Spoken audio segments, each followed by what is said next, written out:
بسم الله الرحمن الرحيم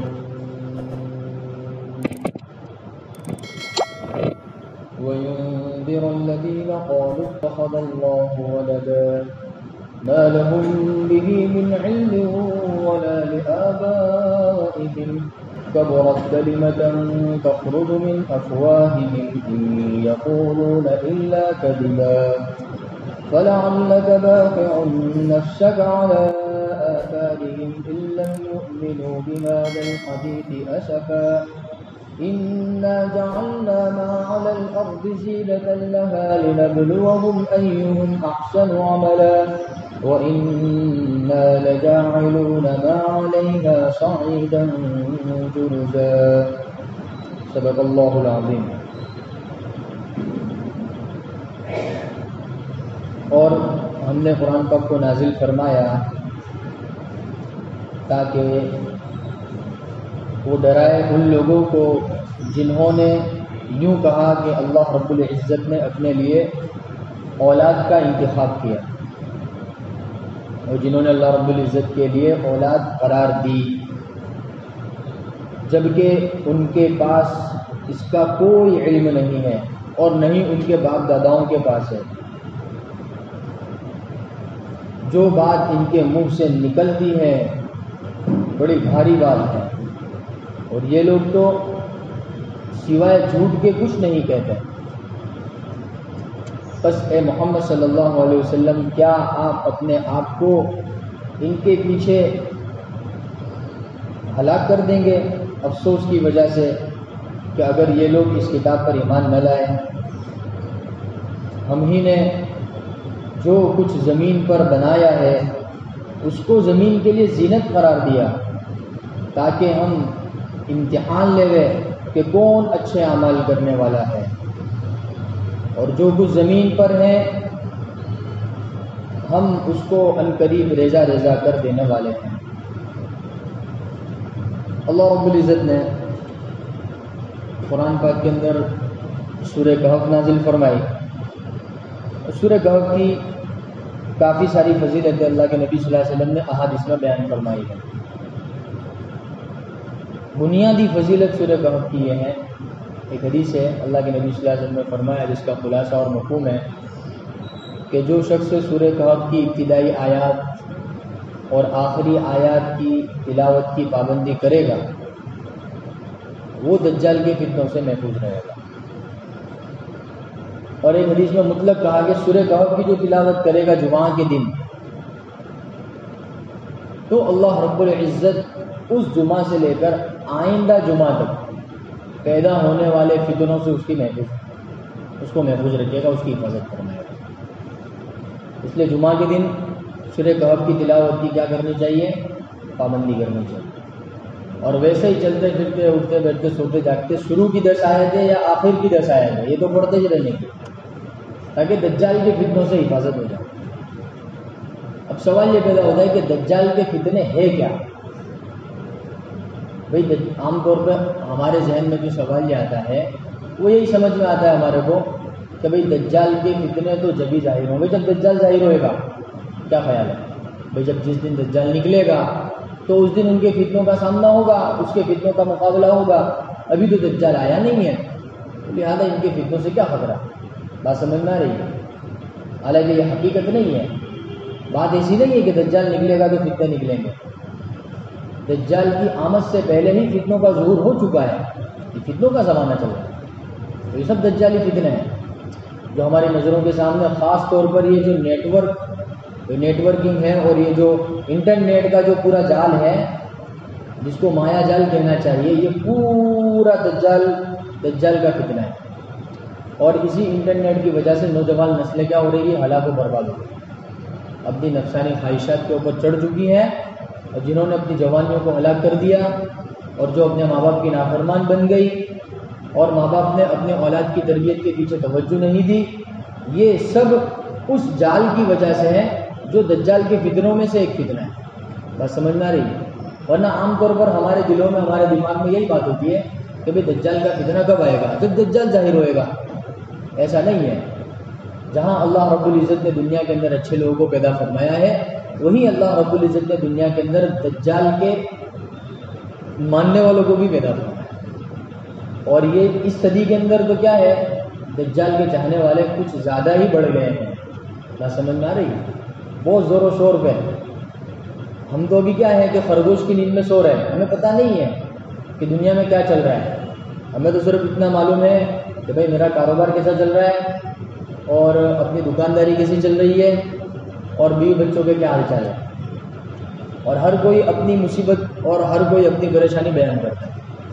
باقی اللہ رب العزت نے اس آیت کریمہ میں جو یوں فرمایا کہ قدمت لینذر بأسا شدیدا، اور اس آیت کے ضمن میں جو اللہ رب العزت نے حقیقت بیان فرمائی ہے دجال کے فتنوں کی، اس سے ہم لوگ بہت زیادہ کوسوں میل دور ہیں. ہمیں اس کا اندازہ ہی نہیں، پتہ ہی نہیں ہے مسلمانوں کو کہ اس طرح کی بھی کوئی بلا اور اس طرح کی بھی کوئی نیٹ ورکنگ اور اس طرح کا بھی کوئی جال دنیا کے اندر پھیلا ہوا ہے. جانتے ہی نہیں.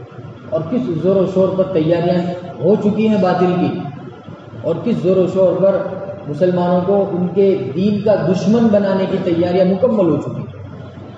اس لیے اللہ رب العزت نے قرآن پاک کی صفت بیان فرمائی کہ وَلَمْ يَجْعَلْ لَهُ عِوَجًا. یہ قرآن پاک ایسا نازل کیا ہم نے کہ اس قرآن پاک کے اندر اللہ رب العزت نے کسی طرح کی کجی اور کسی طرح کا ٹیڑھا پن نہیں چھوڑا ہے. لیکن دجالی فتنہ اتنا خطرناک ہے کہ خود مسلمانوں کو دین اسلام کا دشمن بنا دیا. آپ کو بات سمجھ میں آ رہی؟ جبکہ اللہ پاک کیا کہہ رہا ہے کہ قرآن پاک جو ہم نے شریعت کی صورت میں نازل فرمایا ہے، اس میں کسی طرح کی شک کی گنجائش، کسی طرح کی کوئی ایسی گفتگو قرآن پاک میں ذکر نہیں ہے جس کے اوپر دنیا کا کوئی بھی مائکل اعتراض کر سکے.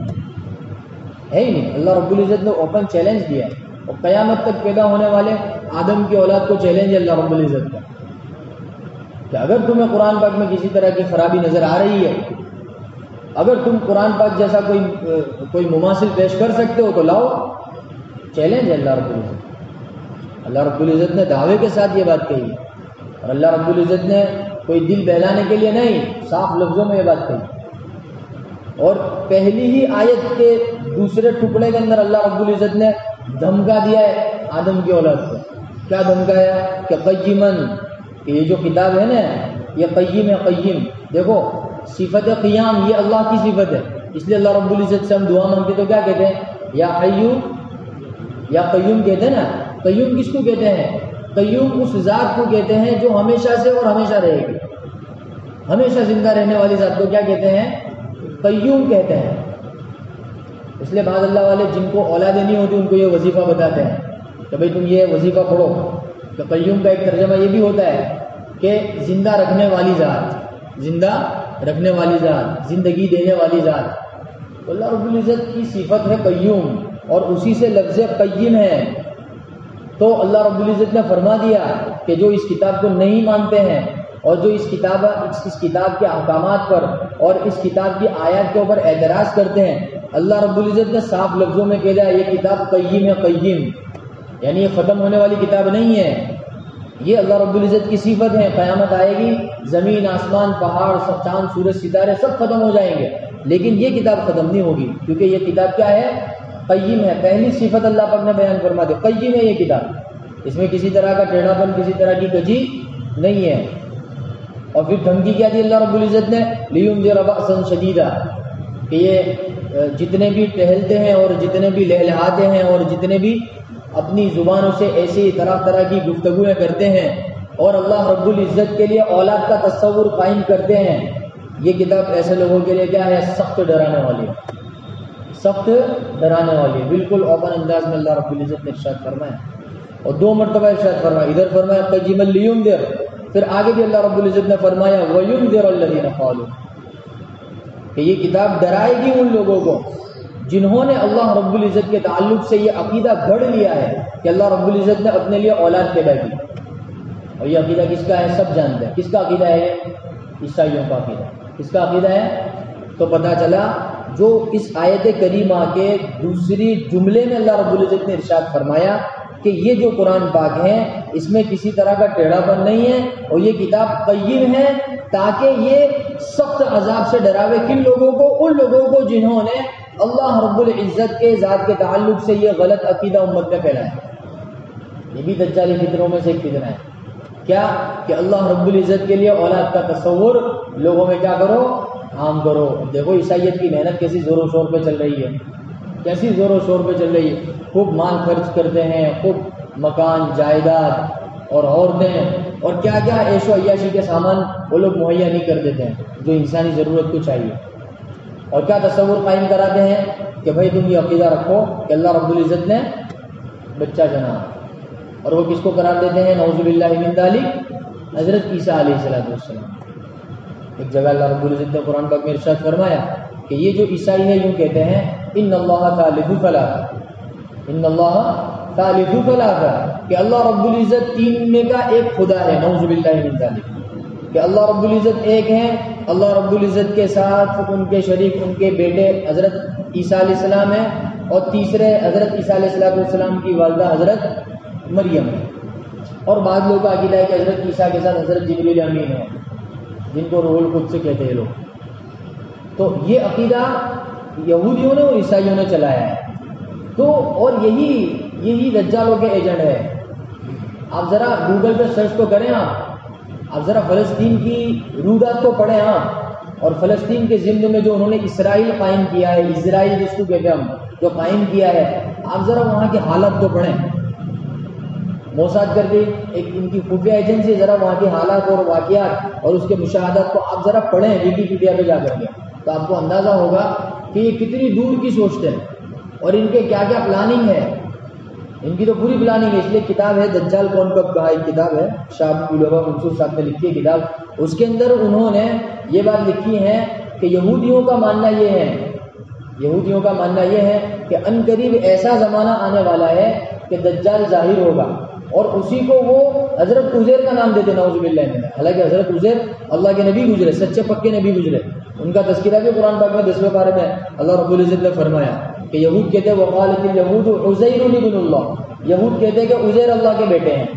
تو وہ حضرت عزیر کو اللہ کا بیٹا مانتے ہیں.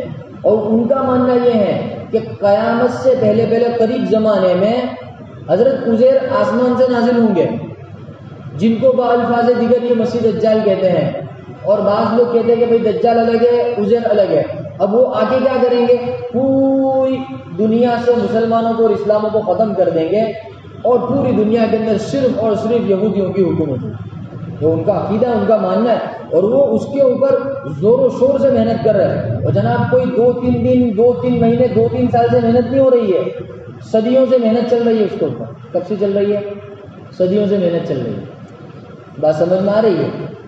تو یہ جو عقیدہ جن لوگوں نے اللہ رب العزت کی ذات کو لے کر پیش کیا ہے، اللہ رب العزت نے بڑے ناراضگی والے انداز میں اور دھمکاتے ہوئے کہا ہے کہ یہ کتاب جو ہم نے نازل کی ہے نا، اس میں کسی طرح کی ٹیڑھائی اور کسی طرح کی کجی نہیں ہے. یہ کتاب کیسی ہے؟ قیم ہے، ہمیشہ رہنے والی ہے، کیونکہ یہ اللہ کی صفت ہے. کسی کو اعتراض پیدا ہو سکتا ہے کہ بھئی یہ تو ہمارے سامنے موجود ہیں. بھئی اللہ رب العزت کی ذات ہمارے سامنے موجود نہیں ہے، تو اس تعلق سے ہمارا عقیدہ ہے کہ اللہ کی ذات ہمیشہ سے ہمیشہ رہے گی. لیکن کلام پاک تو ایک کاغذ کی شکل میں یا حرفوں کی شکل میں ہمارے سامنے موجود ہے، یہ کیسے ہمیشہ رہنے والا ہے؟ تو اس کا جواب یہ ہے کہ یہ قرآن جو ہے یہ ہمارے سامنے کاغذ کی شکل میں جو موجود ہے یہ تو مخلوق ہیں، لیکن یہ جو الفاظ ہیں اور ان الفاظ کے جو معانی ہیں یہ اللہ کی صفت ہے. یہ دراصل اللہ کا کلام ہے، یہ اللہ کی صفت ہے. اور جس طرح اللہ کی ذات کیا ہے؟ قائم ہے ہمیشہ سے اور ہمیشہ رہے گی، اسی طریقے سے اللہ کی صفت بھی کیا ہے؟ قائم ہے ہمیشہ سے اور ہمیشہ رہے گی. تو جن لوگوں نے امت کے اندر اللہ رب العزت کی اولاد کا عقیدہ عام کیا، ان لوگوں کو اللہ رب العزت نے صاف لفظوں میں کہا کہ ينذر الذين قالوا اتخذ الله ولدا، جنہوں نے یوں کہا کہ اللہ رب العزت نے اپنے لیے اولاد کا انتخاب کیا. یہ کتاب ان کے لیے کیا ہے؟ ایک دھمکی ہے، ڈرانے والی ہے. جبکہ اللہ رب العزت نے فرمایا بما لهم به من علم، کہ اس بات کا ان کو علم ہی نہیں ہے. اور ان کو تو کیا ولا لآبائهم، ان کے باپ داداؤں کے پاس بھی اس کا کوئی علم نہیں ہے. یہ جو بات کہہ رہے ہیں کبرت کلمۃ تخرج من افواہہم، انہوں نے اپنے منہوں سے جو یہ غلط اور غلیظ ترین بات نکالی ہے، بڑی بھاری بات ہے، بڑی بھاری بات ہے. یہ کہہ تو بہت آسانی سے دے دیتے ہیں، کیا کہ حضرت عیسیٰ نعوذ باللہ من ذالک اللہ کے بیٹے ہیں، بہت آسانی سے کہہ دیتے، لیکن اللہ رب العزت نے کیا فرمایا؟ کبرت کا اللہ رب العزت نے، دیکھو یہ لفظ کبر، یہ کبر جو ہے نا یہ اللہ کی صفت ہے، یعنی اللہ اکبر کہتے ہیں نا ہم لوگ، اللہ اکبر، اللہ سب سے بڑا ہے، تو اسی سے یہ کبرت یعنی بڑا ہونا۔ تو اللہ رب العزت نے اپنی صفت کے اندر جو لفظ استعمال ہو رہا ہے اس لفظ کو اس بات کے اندر اللہ رب العزت نے استعمال فرمایا۔ تو آپ اندازہ لگائیے کہ جو بات یہ یہودی اور عیسائی اپنی زبان سے نکال رہے ہیں وہ واقعی طور پر کتنی بھیانک اور کتنی بڑی بات ہے جو یہ لوگ کہہ رہے ہیں۔ اللہ رب العزت نے فرمایا کبرت کلمۃ، یہ کوئی معمولی بات نہیں ہے، یہ جو کہہ رہے ہیں بڑی بھاری بات ہے۔ اور اسی بات کی وجہ سے اللہ رب العزت نے دو جگہ ان کے لیے کیا لفظ استعمال فرمایا؟ لینذر، کہ یہ کتاب کیا ہے ان کے لیے؟ دھمکانے والی ہے، کہ اگر اب بھی ان لوگوں نے توبہ نہیں کی اپنے اس عقیدے سے تو پھر کیا ہوگا؟ اللہ رب العزت کی جانب سے فیصلہ ہوگا۔ اور پھر فیصلہ کس کا سنایا؟ بأسا شدیدہ، بأس جو ہے نا، بأس حالات آئے، عذاب نازل ہوا، عذاب نازل ہونے کے بعد مصیبت کے اندر اور تکلیف کے اندر کمی نہ ہو، اس کو بأس کہتے ہیں۔ بأس کس کو کہتے ہیں؟ ایک عذاب نازل ہوا، اللہ رب العزت کی طرف سے حالات آئے اور جسم کو اور روح کو تکلیف پہنچی، تو بھائی سزا جب، جیسے فور ایگزامپل کسی کو کوڑے مارے جا رہے ہیں تو جب تک کوڑے مارے جائیں گے وہاں تک اس کے جسم کو تکلیف ہوئے گی، کوڑے مارنا بند تو جسم کی تکلیف بند۔ لیکن بأس جو ہے نا اس سے بھی خطرناک ہے کہ سزا آ رہی ہے، ہو رہی ہے، اس وقت تو تکلیف ہوگی لیکن سزا کے ختم ہونے کے بعد ڈبل تکلیف ہوئے گی۔ سمجھ میں آ رہی ہے؟ جس کو ہم اپنی زبان میں کیا کہتے ہیں؟ زخم پہ نمک چھڑکنا۔ کیا کہتے ہیں؟ ایک تو زخم تو لگایا ہی لگایا، ساتھ میں زخم کے اوپر کیا چھڑک دیا؟ نمک چھڑک دیا، تو زخم کی جو تکلیف تھی وہ دو بالا ہو گئی، ڈبل ہو گئی۔ تو بأسن کہا، اور بأسن کے اندر اتنی سخت تکلیف تھی، پھر اللہ رب العزت نے ایک اور صفت ارشاد فرمائی شدید، کہ وہ بأس بھی کیسی ہوگی؟ وہ شدت والی، وہ جو تکلیف ہوگی وہ بھی کیسی ہوگی؟ شدت والی، وہ عذاب بھی کیسا ہوگا؟ شدت والا عذاب ہوگا۔ اور پھر اتنا نہیں، اللہ رب العزت نے یہ بھی کہا من لدنہ، کہ وہ جو بأس شدید ہوگی وہ بھی ہماری جانب سے ہوگی۔ کہاں سے ہوگی؟ من لدنہ، اللہ کی جانب سے ہوگی۔ من لدن کا لفظ آپ لوگوں نے سنا ہوگا، علم لدن نہیں کہتا عام طور پر، علم دو طرح کا ہوتا ہے نا، ایک علم ہوتا ہے جس کو ہم اپنی محنت اور اپنی جد و جہد سے کسی استاد کے ذریعے اور کتاب کے ذریعے حاصل کرتے ہیں، اور ایک علم وہ ہوتا ہے جو بندے کی طلب پر اللہ رب العزت کی جانب سے اس کے دل میں القاء کیا جاتا ہے، اس کو علم لدنی کہتے ہیں۔ اور یہ لفظ اللہ رب العزت نے اسی صورت میں دو جگہ ارشاد فرمایا، ایک تو یہی ارشاد فرمایا من لدنہ جب عذاب کا ذکر ہے، اور ایک آگے چل کر حضرت موسیٰ علیہ السلام اور حضرت خضر علیہ السلام کا واقعہ اللہ رب العزت نے 15ویں پارے کے آخری رکوع میں بیان فرمایا۔ اس کے اندر بھی اللہ رب العزت نے حضرت خضر علیہ السلام کے علم کے تعلق سے ارشاد فرمایا کہ ہم نے ان کو علم لدنی عطا فرمایا۔ تو من لدنہ کہا، اس سے عذاب کی سختی اور پتہ چلتی ہے۔ بھائی ایک تو اللہ رب العزت کے سزا دینے کا انداز اور عذاب دینے کا انداز فرشتوں کے ذریعے بھی ہے، کہ فرشتوں کے ذریعے اللہ عذاب دے، اور کتنی قوموں کو اللہ رب العزت نے کسی کو ہوا کے ذریعے ہلاک کیا، کسی کو آنکھ کے ذریعے ہلاک کیا، قوم نوح کو اللہ رب العزت نے پانی کے ذریعے ہلاک کر دیا ہے نا، اور فرعون کی قوم کو اللہ رب العزت نے سمندر کے ذریعے ہلاک کر دیا۔ بڑی بڑی قومیں گزری ہیں کہ جن کو اللہ رب العزت نے اسباب سے ہلاک کیا، لیکن یہ جو سخت سزا اللہ نے بیان فرمائی ہے نا، اللہ پاک نے کیا کہا؟ من لدنہ، ہم خود سزا دیں گے۔ آپ اندازہ لگائیے کہ اللہ رب العزت کی ذات کو لے کر یہ عقیدہ رکھنا کہ اللہ رب العزت کے اولاد ہیں، کتنی سخت وعید اللہ پاک نے بیان فرمائی، کتنی سخت وعید۔ اور اسی کو دوسرے الفاظ میں یوں بھی کہہ سکتے ہم کہ اللہ رب العزت کے ساتھ کسی کو شریک کرنا، کیونکہ جو لوگ اللہ رب العزت کے اولاد ہونے کا عقیدہ رکھتے ہیں ان کا ماننا یہ ہے کہ یہ جو اولاد ہے یہ اللہ کی شریک ہے، یہ کیا ہے؟ اللہ کی شریک ہے۔ تو دوسرے الفاظ میں یوں بھی کہہ سکتے ہیں کہ اللہ رب العزت نے اس قرآن پاک کو ڈرانا اور دھمکانے والا بنا کر نازل کیا ان لوگوں کے لیے جو اللہ کی ذات کے ساتھ کسی کو شریک کرتے ہیں۔ تو آپ ذرا صغرا کبرا ملا کے نتیجہ نکالیں گے تو کیا نتیجہ نکلے گا؟ تو ہم اگر اپنے اعمال پہ غور کریں اور ہماری نیتوں پہ غور کریں تو ہم بھی پھنس جائیں گے. ہم بھی کیا ہو جائیں گے؟ اگر اخلاص کے اعلیٰ درجے کے مقابلے میں ہم اپنی نیتوں کو اور اپنے عمل کو تولنے جائیں گے تو کہیں نہ کہیں ہم بھی تو چھوٹے شرک کے اندر مبتلا ہے، جس کو اللہ کے نبی صلی اللہ علیہ وسلم نے شرک اصغر یا شرک خفی کہا، نیتوں کا بگاڑ. مفسرین نے بہت تفصیل سے بحث کی ہے. اللہ رب العزت کو پسند اتنا ہی ہے. دیکھو انہوں نے، حالانکہ پچھلی جو قومیں گزری تھیں انہوں نے وقت کے نبیوں کو قتل کیا. بنی اسرائیل نے نبیوں کو قتل کیا. ایک کو اس کے پچھلے سورہ زاریات کے اندر اصحاب رس کا تذکرہ ہوا تھا، میں نے ان کا واقعہ بھی سنایا تھا. تو انہوں نے وقت کے نبی کو قتل کر کے کنویں میں ڈال دیا ہے. ان کو بھی اللہ رب العزت نے ہوا کے ذریعے، پتھروں کے ذریعے ہلاک کر دیا. لیکن جو اللہ رب العزت کی ذات کے ساتھ شرک کر رہے ہیں، جو اللہ رب العزت کی ذات کے ساتھ ولد یعنی لڑکے کا عقیدہ پیدا کر رہے ہیں، ان کا تو اللہ رب العزت نے کتنا سخت عذاب بیان فرمایا کہ بأس کی تفسیر میں نے آپ کے سامنے کی. پھر اللہ رب العزت نے کہا شدید، اس کے اندر بھی کیا شدت والی. پھر اللہ رب العزت نے فرمایا من لدنہ، ہم اپنی جانب سے دیں.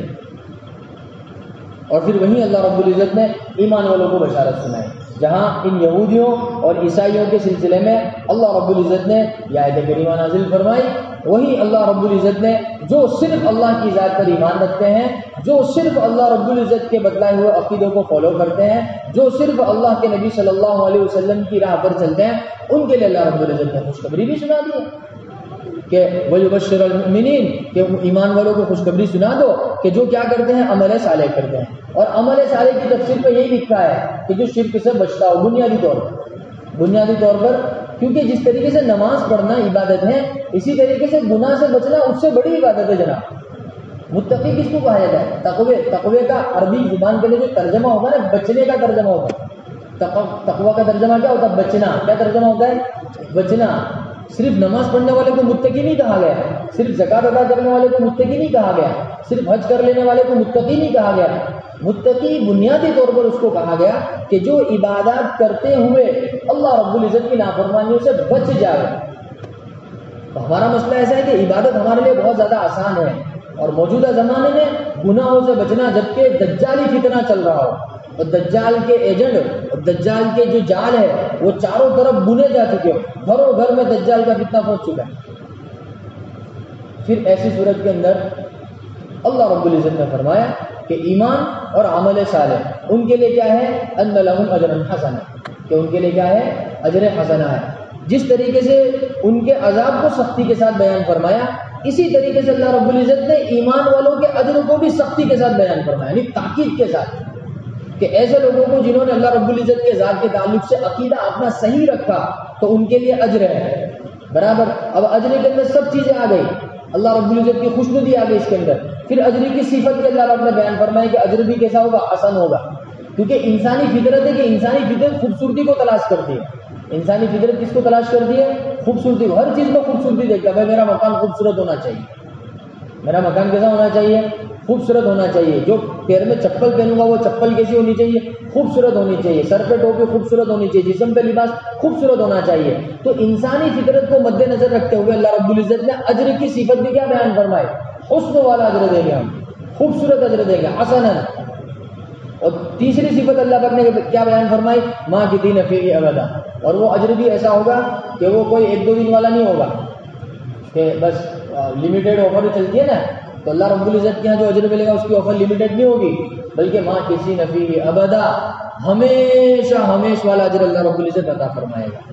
تو اب دونوں چیزوں کو دیکھیں اللہ رب العزت نے کس بہترین انداز سے بیان فرمائی.